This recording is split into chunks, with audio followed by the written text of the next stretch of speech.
Good evening. Good evening.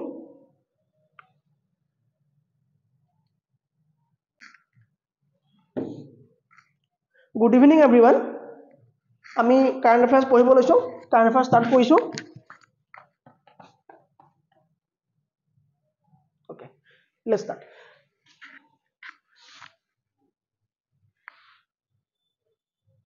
Visibility ভাল হোৱা নাই বুলি কৈছে ব্লাৰ আহিছে নেকি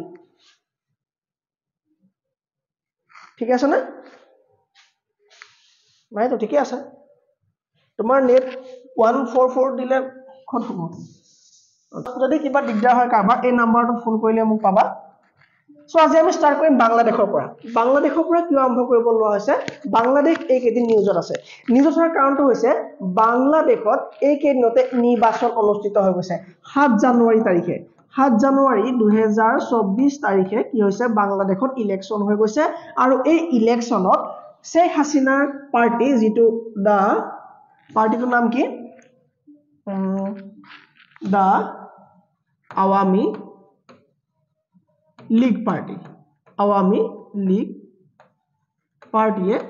জয়যুক্ত হৈছে আৰু জয়যুক্ত কৰি 5 নম্বৰ বাৰৰ বাবে কোন প্ৰধানমন্ত্ৰী হিচাপে নিৰ্বাচিত হৈছে শেখ হাসিনা নিৰ্বাচিত হৈছে ভাৰতৰ লগত এটা সুসম্পৰ্ক ৰক্ষা কৰি থকা চুবুৰীয়া ৰাষ্ট্ৰৰ এগৰাকী প্ৰধানমন্ত্ৰী যি 5 নম্বৰ বাৰৰ বাবে বাংলাদেশত নিৰ্বাচিত হৈছে প্ৰধানমন্ত্ৰী হিচাপে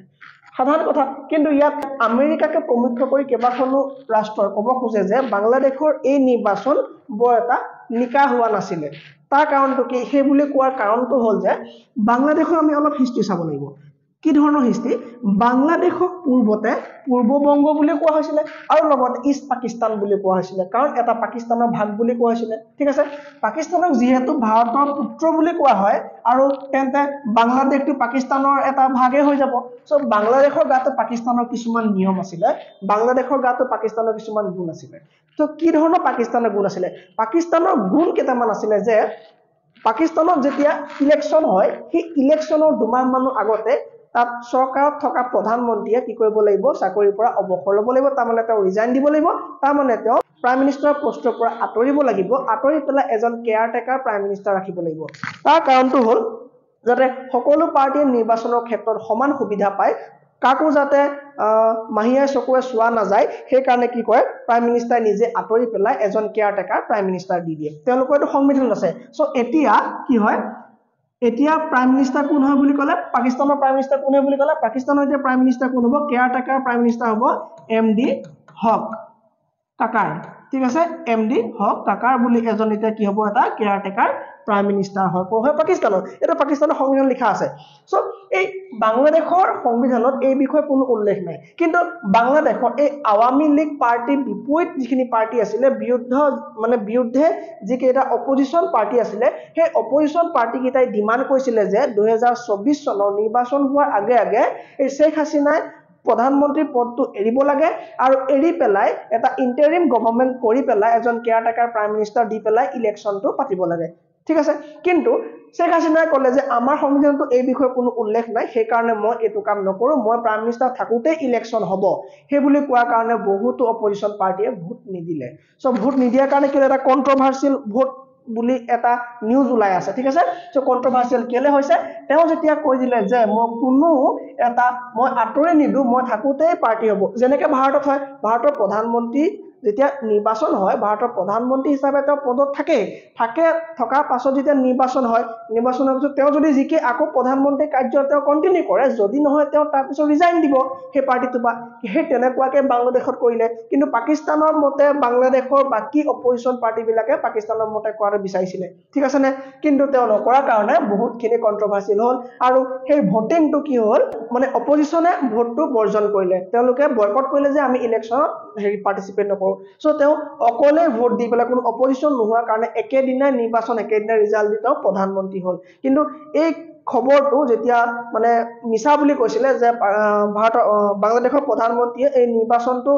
নিকা নহয় বুলি কওঁতে তেওঁ বহুতো দেশৰ পৰা কেবাজনকো পৰীক্ষকক মাতি আনিছিলে মানে এক্সামাইন কৰিবৰ কাৰণে আমেৰিকাৰ এজন পৰীক্ষকেও ক'লে যে এই নিৰ্বাচন নিকা হৈছে কিন্তু তাৰ পাছতো আমেৰিকাই কৈছে যে এইটো নিকা হোৱা নাই কিন্তু আমেৰিকাই নিকা হোৱা নাই বুলি কৈ এৰি দিলে তেওঁ আৰু লাগু বুলিলে আমেৰিকাই লাগিব পাৰিলেহেঁতেন যে আৰু মানে বহুত ইন্টাৰফেয়াৰ কৰিব পাৰিলেহেঁতেন কিন্তু ভাৰতে কংগ্ৰেচুলেশ্যন দি দিলে ভাৰতে কংগ্ৰেচুলেশ্যনছ দি দিলে যে আপোনাক কি হয় আপুনি প্ৰধানমন্ত্ৰী হিচাপে আমি ভাল পাইছো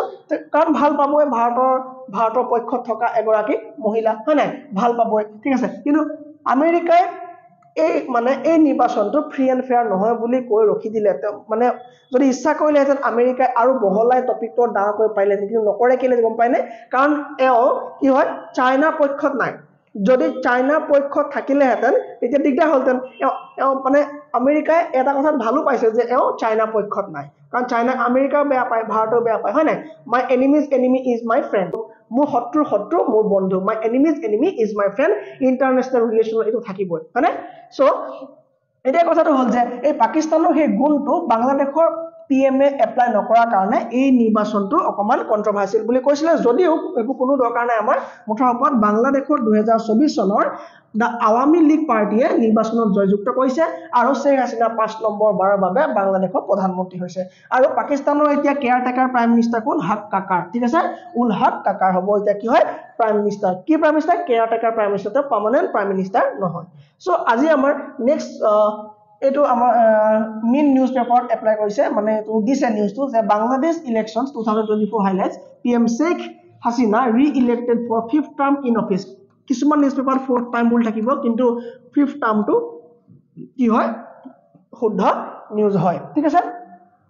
নাও which player won the 2023 men's Ballon d'Or award কোনজন প্লেয়াৰে কি লাভ কৰিছিলে 2023 চনৰ পুৰুষ শাখাৰ বেলন ডিঅৰ এৱাৰ্ড লাভ কৰিছিলে সো একো দিদা পোৱা নাই নহয় ওকে বেলন ডিঅৰ এৱাৰ্ড লাভ কৰিছিলে একো দিদা নাই ঠিক আছে এটো আনসাৰ কোনবা কমেন্ট কৰিছে নেকি নহয় সি অপশন খেল নচোৱা বি নহয়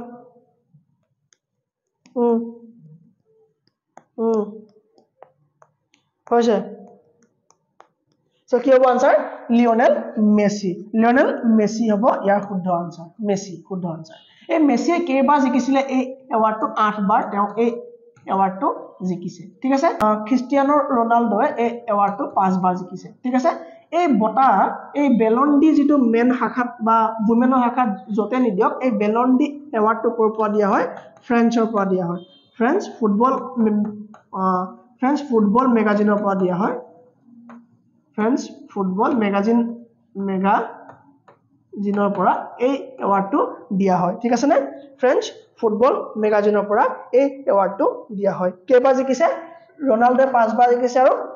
লিওনেল মেছিয়ে কেইবাৰ জিকিছে 8 বাৰ জিকিছে একো দিদা নাই পোৱা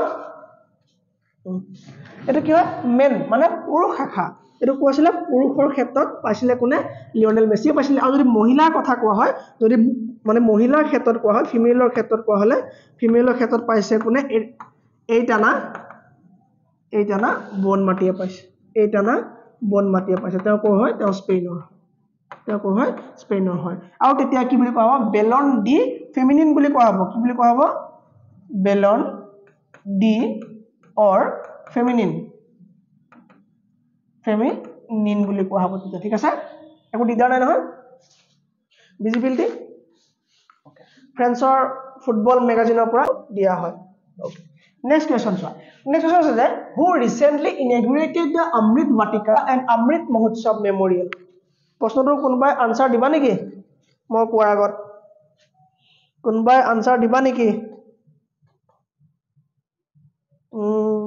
নাই সো এটো জানিবলৈ হলে আমি এটা নিউ কনসেপ্ট চাম এটো হল मेरी माटी मेरी देश न मेरी माटी मेरा देश বুলি এটা ক্যাম্পেইন চলোৱা হৈছিল এটা অভিযান চলোৱা হৈছিল আমাৰ আগষ্ট মাহৰ ওচৰত 2023 আগষ্ট মাহৰ ওচৰত এটা ক্যাম্পেইন চলোৱা হৈছিল আৰু এই ক্যাম্পেইনটো কাৰ নামত শহীদসকলৰ নামত এই ক্যাম্পেইনটো কাৰ নামত আছিল শহীদসকলৰ নামত সমৰ্পিত আছিল শহীদৰ নামত কি আছিল শহীদৰ নামত সমৰ্পিত আছিল শ্বহীদৰ নামত সমৰ্পিত এটা অভিযান আছিলে আৰু এই অভিযানটোৰ আন্ডাৰতে এটা যাত্ৰা আৰম্ভ কৰা হৈছিল যেটো কোৱা হয় অমৃত কলহ যাত্ৰা অমৃত কলহ যাত্ৰা এটা আৰম্ভ কৰা হৈছিল এই অভিযানটোৰ আন্ডাৰত এই অভিযানটোৰ নাম কি মেৰী মাটি মেৰা দেশৰ নামত কি হৈছিল এটা অভিযান আৰম্ভ কৰা হৈছিল আৰু এই অভিযানৰ আন্ডাৰত বা এই যাত্ৰাৰ আন্ডাৰত কি কৰা হৈছিল ভাৰতৰ ৭৫০০টা কলহত ভাৰতৰ বিভিন্ন ঠাইৰ পৰা মাটি আনি পেলাই নিউ দিল্লীত থকা অমৃত বাটিকাত ৰখা হৈছিল আৰু এই উদ্বোধন কৰিছিল এই অমৃত বাটিকা উদ্বোধন কৰিছিল ভাৰতৰ প্ৰধানমন্ত্ৰী নৰেন্দ্ৰ মোদী ডাঙৰীয়াই এই অভিযান বা এই উদ্বোধন কৰিছিল কি অমৃত বাটিকা উদ্বোধন কৰিছিল সো ইয়াৰ শুদ্ধ আনসাৰ হ'ব নৰেন্দ্ৰ মোদী এটো গম পালে আমি মেৰী মাটি মেৰী দেশ আগষ্ট মাহত লঞ্চ কৰিছিল আৰু এই অভিযানৰ আন্ডাৰতে এই অভিযান কাৰ প্ৰতি সমৰ্পিত আছিল শ্বহীদৰ নামত সমৰ্পিত আছিল আৰু এই অভিযানৰ আন্ডাৰত এটা যাত্ৰা আৰম্ভ কৰিছিল যেটো কোৱা হয় অমৃত কলহ যাত্ৰা বুলি কোৱা হয় আৰু এই যাত্ৰাৰ অন্তৰ্গত কি হৈছিল ৭৫০০টা কলহ ভাৰতৰ বিভিন্ন ঠাইৰ পৰা ৭৫০০টা কলহত মাটি আনি পেলাই দিল্লীৰ এটা বাটিকাত ৰখা হৈছিল আৰু সেই কামটো কৰিছিল কোনে সেই সেৰিমনি কোনে ইনগ্ৰেট কৰিছিল নৰেন্দ্ৰ মোদী ডাঙৰীয়াই ইনগ্ৰেট কৰিছিল সো ইম্পৰ্টেন্ট এমসিকিউ 2024 যদিও আমি 2023 প্ৰশ্ন আহিব এতিয়া আমাৰ সো ৰিসেন্টলি আমাৰ যিবোৰ নৱেম্বৰ ডিসেম্বৰ অক্টোবৰ হেখিনি মাহৰ প্ৰশ্ন আহিব লগতে জানুৱাৰী মাহৰো প্ৰশ্ন আহিব 2024 চন ঠিক আছে না ওকে নেক্সট কোৱেশ্চন সোৱা এই কোৱেশ্চন যে where did the president of India Draupadi Murmu inaugurate the Gaja festival in Assam মই কোৱেশ্চন খিনি লগত অসমীয়া টাইপিং কৰা নাই কিয় জানানে আমি প্ৰায়খিনি ইংলিশ জানো ঠিক আছে ফেসবুক আমি ইংলিশতে চলাও WhatsApp ইংলিশতে চলাও প্ৰতিটো বস্তু আমি ইংলিশতে কৰো তাৰ পাছতো আকৌ PDF আমি অসমীয়াত কিয় বিচাৰো আমি ট্ৰাই কৰিব লাগিব ইংলিশত জানিবৰ কাৰণে কাৰণ যেতিয়া পৰীক্ষা হ'ব দুটা মাধ্যমত হ'ব ইংলিশ আৰু আসামিজ যেতিয়া আসামিজত কিবা এটা ভুল থাকিব ইংলিশকে প্ৰাধান্য দিয়া হ'ব ঠিক আছে মই অসমীয়াত কৈ যাম যেতিয়া অসমীয়াখিনি নকওঁ আৰু ঠিক আছে মানে টাইপ নকৰো আৰু আমি আৰু সৰু বস্তুবিলাক বুজি পাওঁে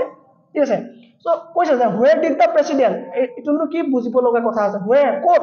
did the presidente কোড ভাৰতৰ প্ৰেসিডেন্টে কোড কৰিছিল কি কৰিছিল দ্ৰৌপদী মুৰ্মু ইনগ্ৰেট কৰিছিল উদ্বোধন কৰিছিল কি দা গজা ফেষ্টিভেল ইন আসাম অসমত গজা ফেষ্টিভেল আৰম্ভ কৰিছিল এটো কি হ'ব ভাৰতত আহি পেলাই 2-3 দিনৰ কাৰণে 7 আৰু 8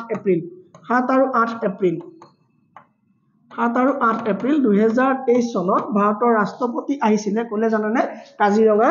নেশনেল পাৰ্কলে কাজিৰঙা নেশনেল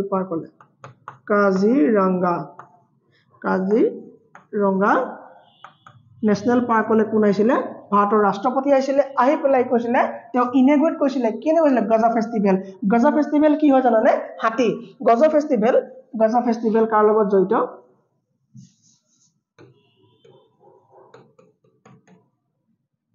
গজা ফেষ্টিভেল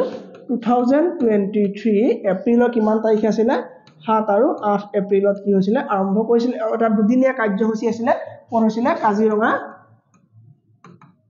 কাজিৰঙা নেশনেল পাৰ্কত হৈছিল ইয়াৰ মূল এইম আছিল কি আছিল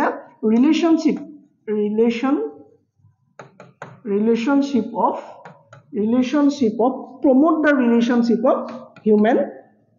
বা man and elephant হাতী আৰু মানুহৰ মাজৰ যিটো সম্পৰ্ক সেই সম্পৰ্কত বা সংঘাত নিৰ্মূল কৰাৰ কাৰণে কি কৰা হৈছিল এটা প্ৰগ্ৰাম লঞ্চ কৰিছিল আৰু এই প্ৰগ্ৰামটো কিহৰ কাৰণে আছিল গম পাইনে প্ৰজেক্ট এলিফেন্ট কি হয় প্ৰজেক্ট এলিফেন্ট এই প্ৰজেক্ট এলিফেন্টটো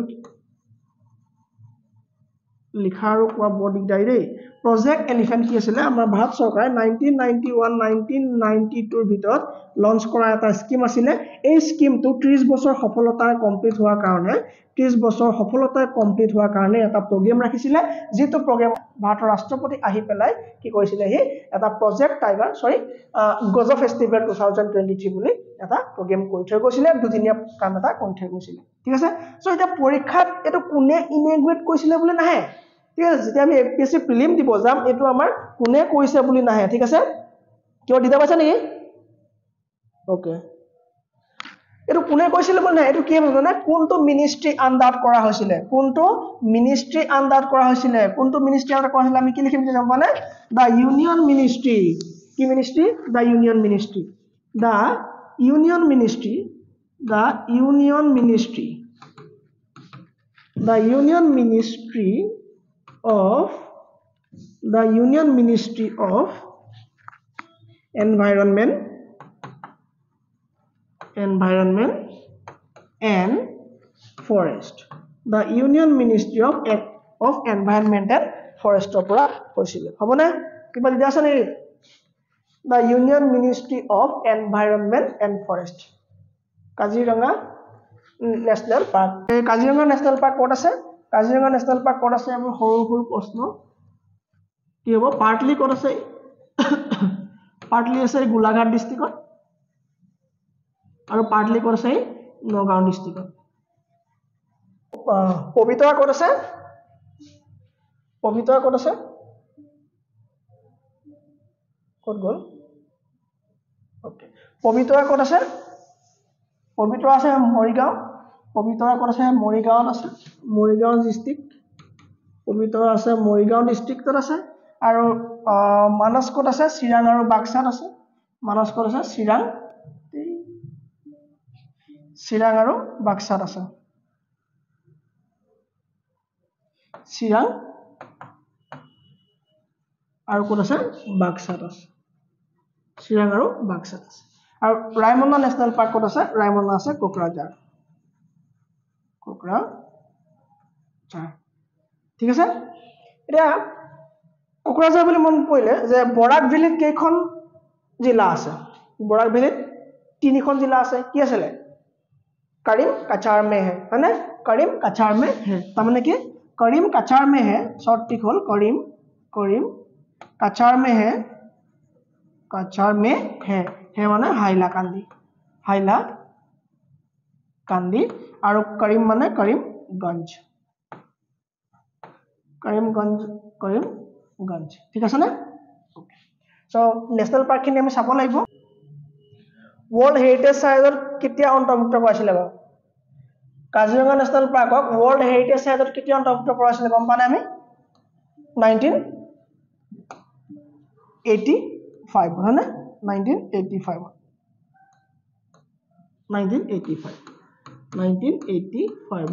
কি হৈছিল ইউনেস্কো হেৰিটেজ সাইটত নাম অন্তৰ্ভুক্ত হৈছিল কাজিৰঙাৰ Next question. এইটো হাতী বন্ধু এটা আমাৰ অসমৰ এটা নন প্ৰফিটেবল অৰ্গানাইজেচন হয় we are non profit organization working with local communities and elephants to mitigate human elephant conflict and promote peaceful coexistence between the two in Assam our project focus on bringing communities and elephants together as we believe in finding sustainable solutions that encourage coexistence and address the needs of both local communities and wild elephants in the landscape. ঠিক আছে অসমৰ হাতী আৰু মানুহৰ এটা peaceful ৰিলেশনৰ কাৰণে কাম কৰি এটা নন প্ৰফিটেবল অৰ্গানাইজেচনৰ নাম হ'ল হাতী বন্ধু আমি মন ৰাখিব লাগিব ঠিক আছে হাতী বন্ধু নেক্সট কোৱেশ্চনটো হ'ল which state got the GI tag for kai chutney কোৱা কমেন্ট দিয়া কমেন্ট অন কৰি দিলো কোৱা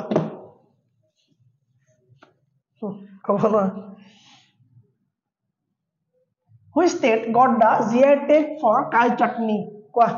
একেবাৰে ইজি হয়নে সো কাৰেন্ট এফেয়াৰ মানে কি আমি কাৰেন্ট টপিকৰ লগত একেবাৰে আপডেট থাকিব লাগিব তাৰ মানে কি জাননে 2 জানুৱাৰী তাৰিখে 2024 চনৰ 2 জানুৱাৰী তাৰিখে কি হৈছিল ভাৰতৰ এখন স্টেট ৰাজ্য ওড়িশা এটা জিআই টেগ পাইছিলে জিআই টেগ মানে কি জিআই টেগ মানে হল এটা পার্টিকুলার বস্তু যেটো এটা পার্টিকুলার রিজনত হয় বা হে জায়গাডখত এটো সুনাম আছে সেই বস্তুটো কি হয় এটা টেগ দিয়ে এটা সম্মান দিয়ে তাক জিআই টেগ বুলি কোৱা হয় ওড়িশাৰ এটা কাই চাটনি বুলি কোৱা এটা ৰঙা পৰুৱাৰ ৰেড এন্টৰ এটা চাটনি বনায় ৰেড এন্টৰ এটা চাটনি হয় এই ৰেড এন্ট বিলাক পিসি পেলাই এটা চাটনি বনায় তাক কি বুলি কোৱা হয় কাই চাটনি বুলি কোৱা হয় সো কি হয় ওড়িশাৰ কাই চাটনিয়ে হেহতিয়াভাৱে 2 জানুৱাৰীত কি পাইছে জিআই টেগ লাভ কৰিছে Next question, the Global Times is a newspaper of which country? তলৰ কোন কেইখন ফলোইং কান্ট্ৰিৰ ভিতৰত দ্য গ্লোবেল টাইমছ নামৰ নিউজ পেপাৰখন কোনখন কান্ট্ৰি হয় আমি ক'ব পাৰিম নে ইয়াৰ আনসাৰ হ'ব চাইনা চাইনা কি হয় দ্য গ্লোবেল টাইমছখন কাৰ হয় চাইনাৰ নিউজ পেপাৰ হয় আৰু আমেৰিকাৰ নিউজ পেপাৰ এখনৰ নাম কোৱা দ্য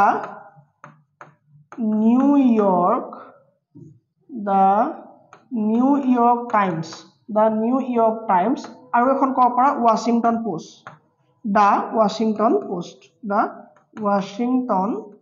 দ্য ৱাশ্বিংটন পোষ্ট ঠিক আছে পাকিস্তানৰ এখন ইংলিছ নিউজ পেপাৰৰ নাম হ'ল তোমাৰ ডন ঠিক আছে ডন এখন কি হয় ওল্ডেষ্ট নিউজ পেপাৰ হয় পাকিস্তানৰ বাকি নিউজ পেপাৰ বিলাকত হিন্দী বা তেওঁলোকৰ ভাষাত কৰে কিন্তু এখন ওল্ডেষ্ট নিউজ পেপাৰ যিখন কি হয় ইংলিছত পাবলিশ হয় যিখন ইংলিছ ল্যাঙ্গুৱেজত পাবলিশ হয় ঠিক আছে একো দিদা নাই আৰু ইণ্ডিয়াত বহুত আছে the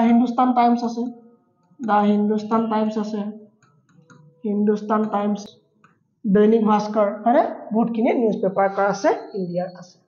next question India UAE launch maiden military exercise এটা মিলিটাৰী এক্সাৰসাইজ আৰম্ভ কৰিছিল ৰাজস্থানত জানুৱাৰী মাহত হেতুৰ নাম কি আছিল সেই এক্সাৰসাইজটোৰ নাম কি আছিল কি আছে কালাৰ মেটচ কৰা নাই ওকে ব্ল্যাক হৈ আছে ওকে কি আছিল ৰাজস্থানত এটা মিলিটাৰী এক্সাৰসাইজ আৰম্ভ কৰিছিল কোনে ইণ্ডিয়া আৰু UAE ইউনাইটেড আৰব এমিৰেটছে 3 জানুৱাৰী 2024 চনত এই এক্সাৰসাইজটোৰ নাম আছিল কি জানানে সাইক্লোন কি আছিল ডেজাৰ্ট সাইক্লোন বুলি এটা কি আৰম্ভ কৰিছিল এটা মিলিটাৰী এক্সাৰসাইজ আৰম্ভ কৰিছিল হ'ব